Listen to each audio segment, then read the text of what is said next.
आज का दिन बहुत बड़ा है क्योंकि भारत सरकार ने एक तारीख तय की है 31 मार्च 2026, जिसका ऐलान किया गया कि भारत देश नक्सलवाद से मुक्त हो जाएगा। और उसी को लेकर आज सदन में हुई है चर्चा और अब से थोड़ी देर बाद लोकसभा में नक्सलवाद मुक्त भारत पर चर्चा होगी, जिसमें गृह मंत्री अमित शाह लोकसभा में जवाब देने वाले हैं। शिवसेना सांसद श्रीकांत शिंदे चर्चा की शुरुआत करेंगे और गृह मंत्री अमित शाह चर्चा का जवाब देंगे।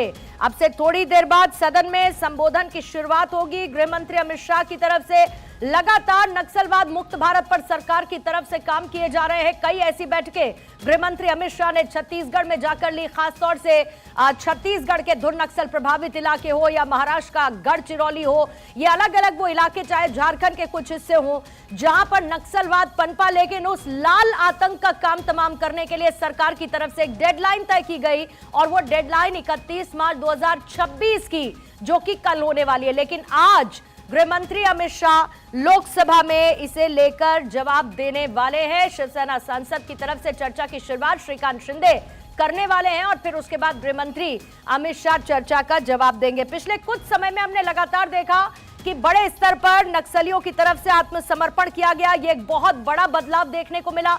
सरकार की तरफ से जो डेडलाइन दी गई थी उसे लेकर पूरी स्ट्रैटेजी तैयार की गई और उस स्ट्रैटेजी पर काम किया गया नक्सलवाद को खत्म करने के लिए, लाल आतंक को समाप्त करने के लिए। मेरे सहयोगी अक्षय और ज्यादा जानकारी के साथ इस वक्त जुड़े हुए हैं। नक्सलवाद खत्म करने की अक्षय डेडलाइन कल की है। आज संभवतः वो तमाम आंकड़े गृह मंत्री अमित शाह की तरफ से या सरकार की तरफ से जो कदम उठाए गए नक्सलवाद के खात्मे के लिए, उनकी तरफ से उन तमाम आंकड़ों और बातों का जिक्र संसद में आज होगा, लोकसभा में होगा। कितनी देर की और प्रतीक्षा जब सुनेंगे गृह मंत्री अमित शाह को? देखिए, कभी भी बोल सकते हैं क्योंकि 5 बजे का समय था, लेकिन क्योंकि लोकसभा में नियम 193 के तहत चर्चा हो रही है, इसका मतलब है शॉर्ट ड्यूरेशन डिस्कशन होना है। साफ तौर पर है कि कई सांसदों ने अपनी बात रखी है, लेकिन जिस तरह से सरकार ने 31 मार्च 2026 पूरे देश से नक्सलवाद के अंत की तारीख होगी ऐसा कहा था। अब क्योंकि डेडलाइन पूरी हो रही है, इसी बात पर चर्चा लगातार चल रही है और साफ तौर पर है कि जिस तरह से छत्तीसगढ़ झारखंड की आंखों से तेलंगाना की बात हो, महाराष्ट्र का गढ़चिरौली, बालाघाट जैसे नक्सल प्रभावित इलाकों में सुरक्षा बलों ने जिस तरह से अच्छा, मैं अक्षय में जरा लौट रही हूँ आपकी आवाज को मैं साफ तौर पर, ताकि दर्शकों तक पहुंचे, क्योंकि आज का दिन बहुत महत्वपूर्ण है। देखिए, गृह मंत्री अमित शाह की तरफ से आज सदन में इसे लेकर चर्चा की जाएगी, उनकी तरफ से जवाब दिया जाएगा। और क्योंकि लगातार, जैसा मैंने पहले भी कहा, कि बड़े स्तर पर नक्सलवादियों की तरफ से जो हार्डकोर नक्सली रहे, जो सालों साल से इस लाल आतंक को आगे बढ़ा रहे थे, उनके खात्मे के लिए या फिर उनके आत्मसमर्पण की हमने तस्वीरें देखी, कैसे इजाफा हुआ, इजाफा होने के बाद लाल आतंक में डिक्लाइन देखने को मिला। और ये सब कुछ सरकार के एफर्ट्स की तरफ से, एफर्ट्स की वजह से हुआ है। और आज उसी को लेकर सारी डिटेल्स और सारा का सारा खाका गृह मंत्री अमित शाह लोकसभा में रखने वाले हैं। Akshay, coming back to you, अपनी बात को पूरा करेंगे।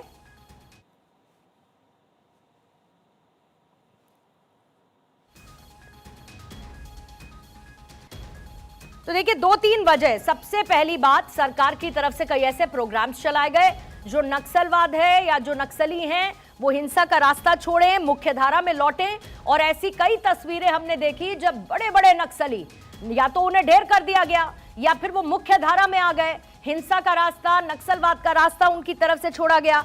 सरकार ने सरेंडर पॉलिसी तैयार की। सरेंडर पॉलिसी के साथ साथ उनके रिहैबिलिटेशन एफर्ट्स के लिए पूरा का पूरा एक खाका तैयार किया गया और ये मेक श्योर किया गया। और इस डेडलाइन को गृह मंत्री अमित शाह की तरफ से पहले ही दे दिया गया था, जिसे लेकर लगातार काम हुआ।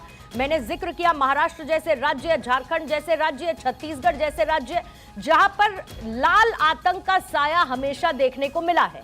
लेकिन सरकार की तरफ से डेडलाइन तैयार की गई, डेडलाइन दी गई और लाल आतंक को सिलसिलेवार तरीके से खत्म करने के लिए सरकार ने सरेंडर पॉलिसी से लेके रिहैबिलिटेशन एफर्ट्स सब कुछ दिखाए, जिसके बाद लाल आतंक के जो आंकड़े हैं, जो नक्सल अटैक्स के आंकड़े हैं, उनमें एक मेजर डिक्लाइन देखने को मिला है। जो आत्मसमर्पण करने वाले लोग थे उसमें ऐसे कई बड़े नाम थे जो एक लंबे समय से नक्सलवाद को फैला रहे थे, लाल आतंक को फैला रहे थे, उनकी तरफ से सरेंडर किया गया।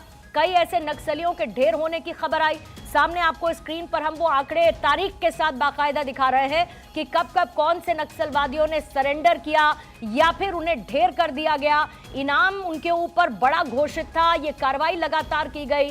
जैसे छत्तीसगढ़ में माओवादी कमांडर पापा राव को मारा गया, ओडिशा के कंधमाल में गणेश उइके ढेर कर दिया गया जिस पर 1 करोड़ का इनाम था। कुख्यात नक्सली माधवी हिडमा, आपको याद होगा किस तरीके से हिडमा नक्सलियों को ट्रेनिंग देता था बाकायदा, उसको लेकर भी खबर बीच में आई।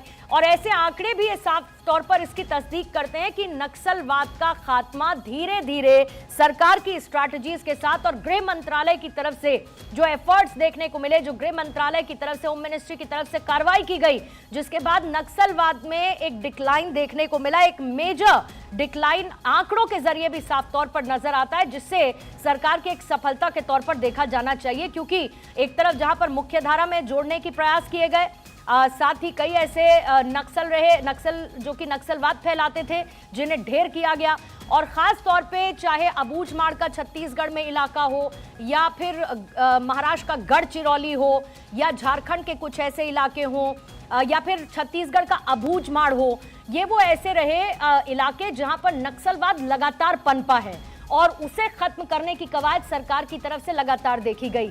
जो नक्सल कंट्रोल करने वाले इलाके थे, जो नक्सली कुछ इलाकों को कंट्रोल करते थे, वहां के लोगों को मुख्य धारा में लाया गया, उनके लिए सुविधाएं दी गई, वहां पर विकास किया गया ताकि इस तरीके की गतिविधि में कोई भी संलिप्त ना हो और उनसे वो दूरी बना सके। तो विकास को जो है इसका एक